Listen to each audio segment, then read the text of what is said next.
ವಿಜಯನಗರ ಜಿಲ್ಲಾದ್ಯಂತ ವರ್ಣಾರ್ಪಟ ಬಹಳ ಜೋರಾಗಿದೆ. ಕೂಡ್ಲಿಗಿ ತಾಲೂಕಿನ ಹಲವು ಗ್ರಾಮಗಳಲ್ಲಿ ಅವಾಂತರ ಕೂಡ ಸೃಷ್ಟಿಯಾಗಿದೆ. ವೀಳ್ಯದೆಲೆ ಹಾಗೆ ಪಪಾಯಿ ಬೆಳೆ ಸಂಪೂರ್ಣವಾಗಿ ಸರ್ವನಾಶ ಆಗಿದೆ. 9 ಎಕರೆ ವೀಳ್ಯದೆಲೆ, 10 ಎಕರೆ ಪಪ್ಪಾಯಿ ತೋಟ ಮಳೆ ಅವಾಂತರಕ್ಕೆ ಸಂಪೂರ್ಣವಾಗಿ ಹಾಳಾಗಿದೆ. ಪಪ್ಪಾಯಿ ತೋಟ ಕಳೆದುಕೊಂಡ ರೈತ ಪಾಪ ಕಣ್ಣೀರು ಹಾಕ್ತಿದ್ದಾರೆ. ಮಳೆಗೆ ಲಕ್ಷಾಂತರ ರೂಪಾಯಿ ಮೌಲ್ಯದ ಬೆಳೆ ಕೂಡ ನಾಶ ಆಗಿದೆ. ಬೆಳೆಯನ್ನ ಕಳೆದುಕೊಂಡು ಅನ್ನದಾತ ಕಂಗಾಲಾಗಿ ಹೋಗಿದ್ದಾರೆ. ಎಲ್ಲವೂ ಕೂಡ ಸರಿಯಾದ ಸಮಯಕ್ಕೆ ಬಂದ್ರೆ ರೈತನಿಗೆ ಬಹಳ ಖುಷಿಯಾಗುತ್ತೆ. ಆದ್ರೆ ಎಷ್ಟೊತ್ತಿಗೂ ಮಳೆ, ಎಷ್ಟೊತ್ತಿಗೂ ಬೇಸಿಗೆ, ಎಷ್ಟೊತ್ತಿಗೂ ಚಳಿಗಾಲ ಬಂದ್ರೆ ಈ ವಾತಾವರಣದಿಂದಾಗಿ ಅರ್ಧಕ್ಕರ್ಧೋಶಿ ರೈತ ಕಂಗಾಲಾಗಿ ಹೋಗಿದ್ದಾನೆ. ಇನ್ನೊಂದು ಕಡೆಯಲ್ಲಿ ಸರ್ಕಾರದಿಂದ ಇದಕ್ಕೆ ಬೆಂಬಲವಾದಂತ ಬೆಲೆ ಸಿಗ್ತಾ ಇಲ್ಲ. ಇನ್ನೊಂದು ಕಡೆಯಲ್ಲಿ ಮತ್ತು ಸಿಡಿಲು ಮಳೆ ಬೇಕಾಗಿ ಇದು ಈ ಹೊಡೆತ ಹೊಡೆದಿರೋಕ್ಕಾಗಿ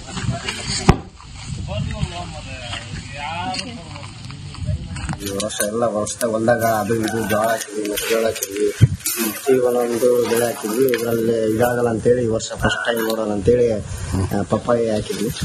ಹಾಗೇನು ಪಪ್ಪಾಯಿ ಏನು ಚೆನ್ನಾಗಿ ಬಂತು ಸರ್. ಒಳ್ಳೆ ಇದು ಇಳುವರಿ, ಒಳ್ಳೆ ಇದು ಬಂತು ಎಲ್ಲ.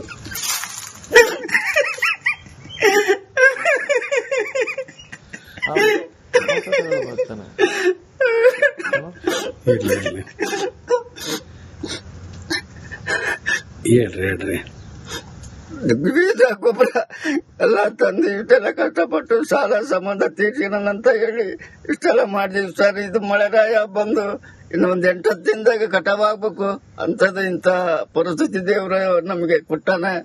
ಅದ್ರ ಜೊತೆಗಾಗಿ ನಿಮ್ಮನ್ನಲ್ಲಿ ಕಳೆ ಬೇಡ್ಕೊಳೋದು ಪರಿಹಾರ ಕೊಡ್ಬೇಕಂತ ಹೇಳಿ ಕೇಳ್ಕೊಂತೀನಿ ಸರ್.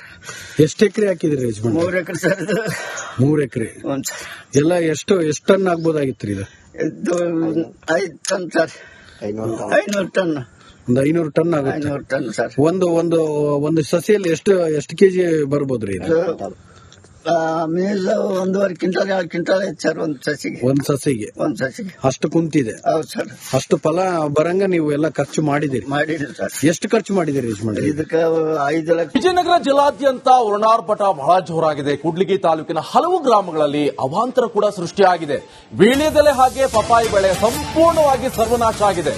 9 ಎಕರೆ ವೀಳ್ಯದೆಲೆ, 10 ಎಕರೆ ಪಪ್ಪಾಯಿ ತೋಟ ಮಳೆ ಅವಾಂತರಕ್ಕೆ ಸಂಪೂರ್ಣವಾಗಿ ಹಾಳಾಗಿದೆ. ಪಪ್ಪಾಯಿ ತೋಟ ಕಳೆದುಕೊಂಡ ರೈತ ಪಾಪ ಕಣ್ಣೀರು ಹಾಕ್ತಿದ್ದಾರೆ. ಮಳೆಗೆ ಲಕ್ಷಾಂತರ ರೂಪಾಯಿ ಮೌಲ್ಯದ ಬೆಳೆ ಕೂಡ ನಾಶ ಆಗಿದೆ. ಬೆಳೆಯನ್ನ ಕಳೆದುಕೊಂಡು ಅನ್ನದಾತ ಕಂಗಾಲಾಗಿ ಹೋಗಿದ್ದಾರೆ. ಎಲ್ಲವೂ ಕೂಡ ಸರಿಯಾದ ಸಮಯಕ್ಕೆ ಬಂದ್ರೆ ರೈತನಿಗೆ ಬಹಳ ಖುಷಿಯಾಗುತ್ತೆ. ಆದ್ರೆ ಎಷ್ಟೊತ್ತಿಗೂ ಮಳೆ, ಎಷ್ಟೊತ್ತಿಗೂ ಬೇಸಿಗೆ, ಎಷ್ಟೊತ್ತಿಗೂ ಚಳಿಗಾಲ ಬಂದ್ರೆ ಈ ವಾತಾವರಣದಿಂದಾಗಿ ಅರ್ಧಕ್ಕರ್ಧೋಶಿ ರೈತ ಕಂಗಾಲಾಗಿ ಹೋಗಿದ್ದಾನೆ. ಇನ್ನೊಂದು ಕಡೆಯಲ್ಲಿ ಸರ್ಕಾರದಿಂದ ಇದಕ್ಕೆ ಬೆಂಬಲವಾದಂತ ಬೆಲೆ ಸಿಗ್ತಾ ಇಲ್ಲ. ಇನ್ನೊಂದು ಕಡೆಯಲ್ಲಿ ಮತ್ತು ಸಿಡಿಲು ಮಳೆ ಬೇಕಾಗಿ ಇದು ಈ ಹೊಡೆತ ಹೊಡೆದಿರೋಕ್ಕಾಗಿ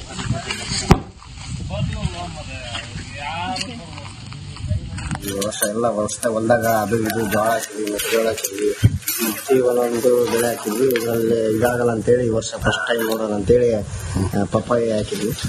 ಹಾಗೇನು ಪಪ್ಪಾಯಿ ಏನು ಚೆನ್ನಾಗಿ ಬಂತು ಸರ್. ಒಳ್ಳೆ ಇದು ಇಳುವರಿ, ಒಳ್ಳೆ ಇದು ಬಂತು ಎಲ್ಲ.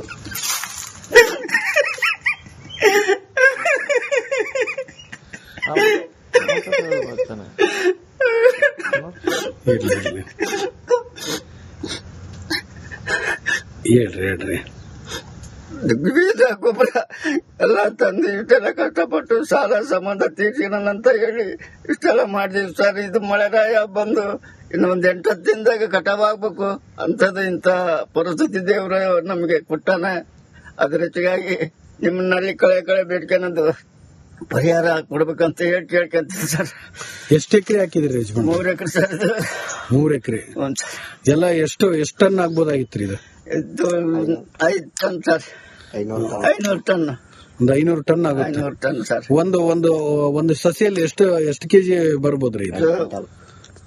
ಮೀನು 1.5 ಕ್ವಿಂಟಲ್ 2 ಕ್ವಿಂಟಲ್ ಐತೆ ಸರ್ ಒಂದು ಸಸಿಗೆ. ಒಂದು ಸಸಿಗೆ ಅಷ್ಟು ಕುಂತಿದೆ. ಹೌದು ಸರ್. ಅಷ್ಟು ಫಲ ಬರಂಗ ನೀವು ಎಲ್ಲ ಖರ್ಚು ಮಾಡಿದಿರಿ? ಮಾಡಿದ್ರಿ ಸರ್. ಎಷ್ಟು ಖರ್ಚು ಮಾಡಿದಿರಿ ಯಜಮಾನ್? ಇದಕ್ಕೆ 5 ಲಕ್ಷ. ವಿಜಯನಗರ ಜಿಲ್ಲಾದ್ಯಂತ ವರ್ಣಾರ್ಪಟ ಬಹಳ ಜೋರಾಗಿದೆ. ಕೂಡ್ಲಿಗಿ ತಾಲೂಕಿನ ಹಲವು ಗ್ರಾಮಗಳಲ್ಲಿ ಅವಾಂತರ ಕೂಡ ಸೃಷ್ಟಿಯಾಗಿದೆ.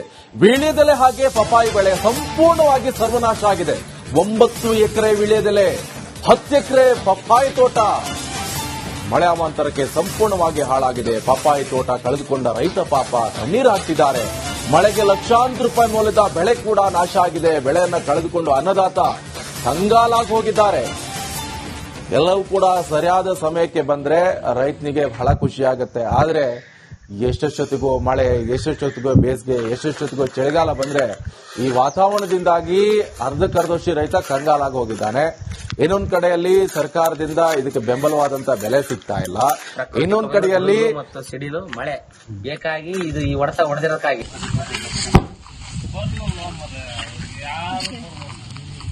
ಈ ವರ್ಷ ಎಲ್ಲ ವರ್ಷ ಹೊಲ್ದಾಗ ಅದು ಇದು ಜೋಳ ಹಾಕಿದ್ವಿ, ಮೆಕ್ಕೆಜೋಳ ಹಾಕಿದ್ವಿ, ಒಂದೊಂದು ಬೆಳೆ ಹಾಕಿದ್ವಿ. ಇದರಲ್ಲಿ ಇದಾಗಲ್ಲ ಅಂತೇಳಿ ಈ ವರ್ಷ ಫಸ್ಟ್ ಟೈಮ್ ನೋಡೋಣ ಅಂತೇಳಿ ಪಪ್ಪಾಯಿ ಹಾಕಿದ್ವಿ. ಹಾಗೇನು ಪಪ್ಪಾಯಿ ಏನು ಚೆನ್ನಾಗಿ ಬಂತು ಸರ್, ಒಳ್ಳೆ ಇದು ಇಳುವರಿ, ಒಳ್ಳೆ ಇದು ಬಂತು ಎಲ್ಲ.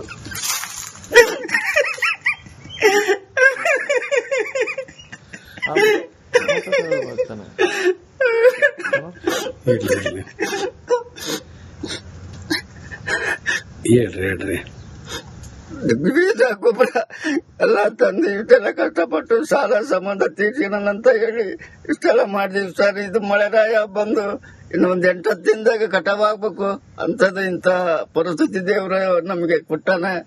ಅದ್ರ ಹೆಚ್ಚಿಗಾಗಿ ನಿಮ್ಮನ್ನಲ್ಲಿ ಕಳೆ ಬೇಡ್ಕೊಳೋದು ಪರಿಹಾರ ಕೊಡ್ಬೇಕಂತ ಹೇಳಿ ಕೇಳ್ಕೊಂತೀನಿ ಸರ್. ಎಷ್ಟು ಎಕರೆ ಹಾಕಿದ್ರಿ ಯಜಮಾನ್? 3 ಎಕರೆ ಸರ್ ಇದು. 3 ಎಕರೆ ಎಲ್ಲ ಎಷ್ಟು ಟನ್ ಆಗ್ಬೋದಾಗಿತ್ರಿ ಇದು? 5 ಟನ್ ಸರ್, 500 ಟನ್. ಒಂದು 500 ಟನ್ ಆಗುತ್ತೆ. 500 ಟನ್ ಸರ್. ಒಂದು ಸಸಿಯಲ್ಲಿ ಎಷ್ಟು ಕೆಜಿ ಬರ್ಬೋದ್ರಿ ಇದು? ಮೇಜ 1.5 ಕ್ವಿಂಟಲ್ 2 ಕ್ವಿಂಟಲ್ ಐತೆ ಸರ್ ಒಂದು ಸಸಿಗೆ. ಒಂದು ಸಸಿಗೆ ಅಷ್ಟು ಕುಂತಿದೆ. ಹೌದು ಸರ್. ಅಷ್ಟು ಫಲ ಬರಂಗ ನೀವು ಎಲ್ಲ ಖರ್ಚು ಮಾಡಿದಿರಿ? ಮಾಡಿದ್ರಿ ಸರ್. ಎಷ್ಟು ಖರ್ಚು ಮಾಡಿದಿರಿ ಯಜಮಾನ್? ಇದಕ್ಕೆ 5 ಲಕ್ಷ. ವಿಜಯನಗರ ಜಿಲ್ಲಾದ್ಯಂತ ವರುಣಾರ್ಪಟ ಬಹಳ ಜೋರಾಗಿದೆ. ಕೂಡ್ಲಿಗಿ ತಾಲೂಕಿನ ಹಲವು ಗ್ರಾಮಗಳಲ್ಲಿ ಅವಾಂತರ ಕೂಡ ಸೃಷ್ಟಿಯಾಗಿದೆ. ವೀಳ್ಯದೆಲೆ ಹಾಗೆ ಪಪಾಯಿ ಬೆಳೆ ಸಂಪೂರ್ಣವಾಗಿ ಸರ್ವನಾಶ ಆಗಿದೆ. 9 ಎಕರೆ ವೀಳ್ಯದೆಲೆ, 10 ಎಕರೆ ಪಪ್ಪಾಯಿ ತೋಟ ಮಳೆ ಅವಾಂತರಕ್ಕೆ ಸಂಪೂರ್ಣವಾಗಿ ಹಾಳಾಗಿದೆ. ಪಪ್ಪಾಯಿ ತೋಟ ಕಳೆದುಕೊಂಡ ರೈತ ಪಾಪ ಕಣ್ಣೀರು ಹಾಕ್ತಿದ್ದಾರೆ. ಮಳೆಗೆ ಲಕ್ಷಾಂತರ ರೂಪಾಯಿ ಮೌಲ್ಯದ ಬೆಳೆ ಕೂಡ ನಾಶ ಆಗಿದೆ. ಬೆಳೆಯನ್ನ ಕಳೆದುಕೊಂಡು ಅನ್ನದಾತ ಕಂಗಾಲಾಗಿ ಹೋಗಿದ್ದಾರೆ. ಎಲ್ಲವೂ ಕೂಡ ಸರಿಯಾದ ಸಮಯಕ್ಕೆ ಬಂದ್ರೆ ರೈತನಿಗೆ ಬಹಳ ಖುಷಿ ಆಗುತ್ತೆ. ಆದ್ರೆ ಎಷ್ಟೆಷ್ಟೊತ್ತಿಗೂ ಮಳೆ, ಎಷ್ಟೆಷ್ಟೊತ್ತಿಗೂ ಬೇಸಿಗೆ, ಎಷ್ಟೆಷ್ಟೊತ್ತಿಗೂ ಚಳಿಗಾಲ ಬಂದ್ರೆ ಈ ವಾತಾವರಣದಿಂದಾಗಿ ಅರ್ಧಕ್ಕರ್ಧೋಶಿ ರೈತ ಕಂಗಾಲಾಗಿ ಹೋಗಿದ್ದಾನೆ. ಇನ್ನೊಂದ್ ಕಡೆಯಲ್ಲಿ ಸರ್ಕಾರದಿಂದ ಇದಕ್ಕೆ ಬೆಂಬಲವಾದಂತ ಬೆಲೆ ಸಿಗ್ತಾ ಇಲ್ಲ. ಇನ್ನೊಂದ್ ಕಡೆಯಲ್ಲಿ ಮತ್ತು ಸಿಡಿಲು ಮಳೆ ಬೇಕಾಗಿ ಇದು ಈ ಹೊಡೆತ ಹೊಡೆದಿರೋಕ್ಕಾಗಿ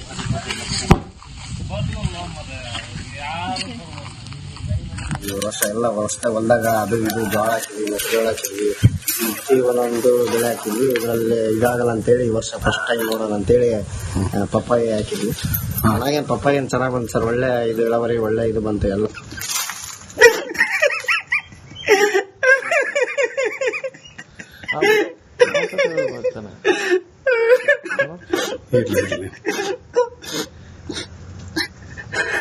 ಹೇಳ್ರಿ ಬೀಜ ಗೊಬ್ಬರ ಎಲ್ಲ ತಂದು ಇಷ್ಟೆಲ್ಲ ಕಷ್ಟಪಟ್ಟು ಸಾಲ ಸಂಬಂಧ ತೀರ್ಸಿನಂತ ಹೇಳಿ ಇಷ್ಟೆಲ್ಲ ಮಾಡಿದೀವಿ ಸರ್. ಇದು ಮಳೆರಾಯ ಬಂದು ಇನ್ನೊಂದ್ 8 ದಿನದಾಗ ಕಟಾವಾಗ್ಬೇಕು ಅಂತದ್ದು ಇಂತ ಪರಿಸ್ಥಿತಿ ದೇವ್ರ ನಮಗೆ ಕೊಟ್ಟಾನ. ಅದ್ರ ಹೆಚ್ಚಿಗಾಗಿ ನಿಮ್ಮನ್ನಲ್ಲಿ ಕಳೆ ಬೇಡ್ಕೊಳೋದು ಪರಿಹಾರ ಕೊಡ್ಬೇಕಂತ ಹೇಳಿ ಕೇಳ್ಕೊಂತೀನಿ ಸರ್. ಎಷ್ಟು ಎಕರೆ ಹಾಕಿದ್ರಿ ಯಜಮಾನ್? 3 ಎಕರೆ ಸರ್ ಇದು. 3 ಎಕರೆ ಎಲ್ಲ ಎಷ್ಟು ಟನ್ ಆಗ್ಬೋದಾಗಿತ್ರಿ ಇದು? 5 ಟನ್ ಸರ್, 500 ಟನ್. ಒಂದು 500 ಟನ್ ಆಗುತ್ತೆ. 500 ಟನ್ ಸರ್. ಒಂದು ಸಸಿಯಲ್ಲಿ ಎಷ್ಟು ಕೆಜಿ ಬರ್ಬೋದ್ರಿ ಇದು? ಮೇಜ 1.5 ಕ್ವಿಂಟಲ್ 2 ಕ್ವಿಂಟಲ್ ಐತೆ ಸರ್ ಒಂದು ಸಸಿಗೆ. ಅಷ್ಟು ಕುಂತಿದೆ. ಹೌದು ಸರ್. ಅಷ್ಟು ಫಲ ಬರಂಗ ನೀವು ಎಲ್ಲ ಖರ್ಚು ಮಾಡಿದಿರಿ? ಮಾಡಿದ್ರಿ ಸರ್. ಎಷ್ಟು ಖರ್ಚು ಮಾಡಿದಿರಿ ಯಜಮಾನ್? ಇದಕ್ಕೆ 5 ಲಕ್ಷ.